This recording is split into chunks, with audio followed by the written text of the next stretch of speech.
তাহলে দেখতে দেখতে তো পুজো শেষ। পুজো শেষ, দিওয়ালিও শেষ হয়ে গেছে, ছুটিও শেষ। কালই তো তোর ফ্লাইট, হুম, আর 7 দিন থেকেই যেতে পারতি। টিকিটটা অলরেডি কাটা বাবা। তুই জানিস আমি কিভাবে ছুটি নিয়ে আসি। ধর তোর বস ফালতু। এই কটা দিন কিন্তু বেশ কাটালাম বল, আমাদের মধ্যে সব পুরনো ঝামেলাগুলো মিটে গেছিল। কারণ আমরা একসাথে ছিলাম তাই অবভিয়াসলি।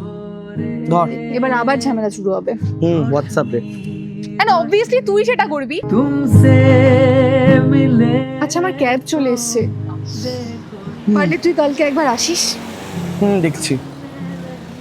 আর দেখে দি, টু বি অনেস্ট আমার দ্বারা লং ডিস্টেন্স আর সম্ভব না।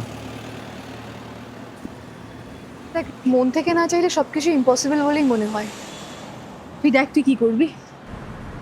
দেখ ইতি, এই প্রবলেমটা কি তোর দিক থেকেও হতে পারে না? না, হতে পারে না। আর এই সামান্য লং ডিস্টেন্সে যদি আমাদের মধ্যেকার প্রবলেম হয়ে থাকে, তাহলে টু বি অনেস্ট আমাদের একে অপরের থেকে দূরে থাকাই বেটার। আই মিন উচিত। আরে কোথায় যাচ্ছিস? জাহান্নামে। আমাকেও নিয়ে চ। এই তো বললি রিলেশনশিপে থাকবি না, পিছনে বাস গিয়া মে পাগল औरत। কেন আমি এত করে তোকে চল।